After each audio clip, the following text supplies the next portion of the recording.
Now we are going to look at confidence-based testing techniques. Earlier, we were focusing on either structural or the forms which were considering, let's say, inputs, model.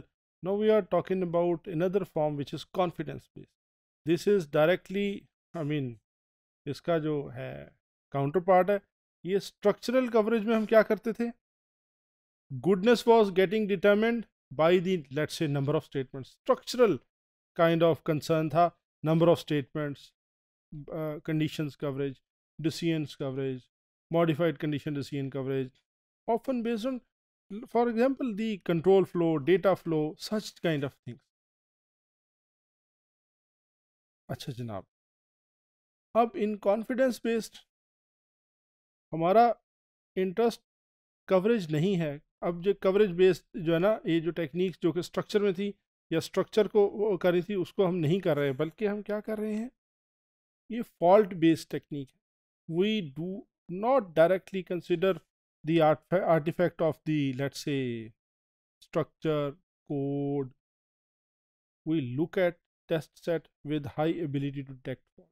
अब ये वो case है जहाँ पे हमारे पास पहले से test cases मौजूद हैं, एक हमारे पास सिस्टम अंडर टेस्ट मौजूद है, और हम क्या करना चाह रहे हैं, हम confidence on the existing set of test cases ये इस्टेब्लिश कर रहे हैं. कैसे? दो टेक्निक्स है, mutation testing, fault seeding. Fault seeding and mutation testing are fault oriented. अब ये फॉल्ट ओरिएंटेड टेक्निक्स हैं, applicable to all levels of test.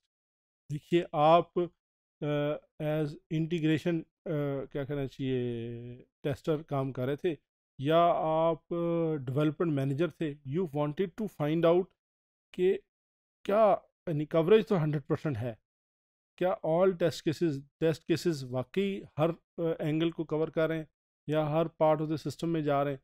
तो आपने क्या किया, एक फॉल्ट इंड्यूस किया, जहां प्लस लिखा था उसे माइनस कर दिया, और अब आप जाके चेक कर रहे हैं कि अब जैसे अगर सारे टेस्ट केस पास हो रहे थे तो एक फेल हो जाना चाहिए ना जी, क्योंकि एक्सपेक्टेड वैल्यू जो थी वो कुछ और थी, या आपकी जो एक्सपेक्टेड वैल्यू थी उस पर जो टेस्ट पास हो रहा था अब वो उधर फेल हो जाना चाहिए.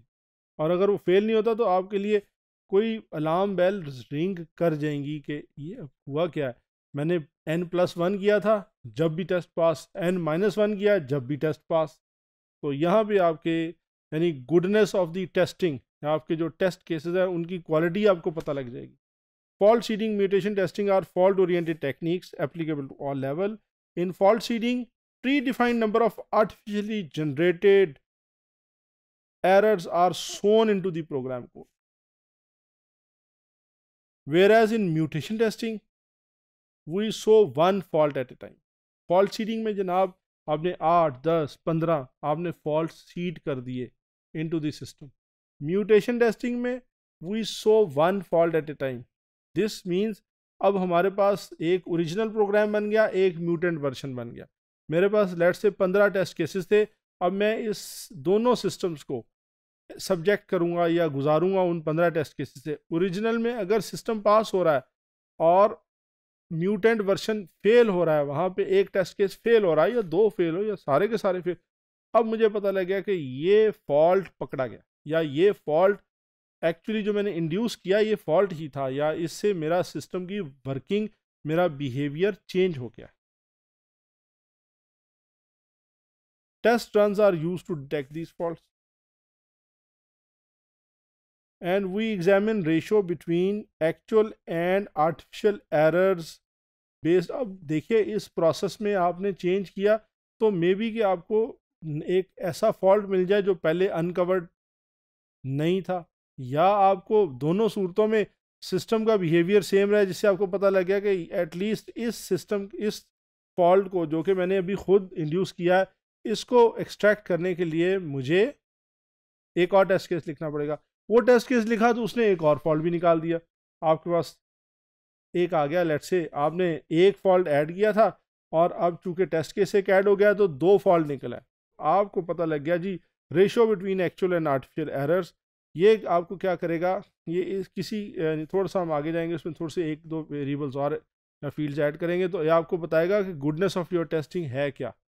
फ़िलहाल अगर हम सिर्फ इसी स्टेटमेंट पे रहें या इतने ही इंफॉर्मेशन पे रहें तो 1/2 इट इज़ 50%। तो confidence on the set of test cases low हो गया। Testers do not know artificially generated errors. अब इसका नॉर्मली आप इंफॉर्मेशन टेस्टर्स के साथ शेयर नहीं करते। आपने अगर 8 एरर्स सीड किए हैं तो आप ये चेक करना चाह रहे हैं कि उन्हें कितने मिले।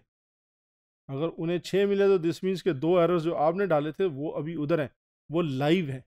तो अगर वो लाइव हैं उनको आपको किल करने के लिए आपको मज़ीद टेस्ट केसेस ऐड करवाने पड़ेंगे। अगर मज़ीद टेस्ट केसेस ऐड होंगे तो दिस मीन्स के दे कैन, पॉसिबिलिटी तो है ना, क्योंकि वो एरिया टेस्ट नहीं हुआ था या वो एरिया उतना अच्छा टेस्ट नहीं हुआ था जितना आप एक्सपेक्ट कर रहे थे।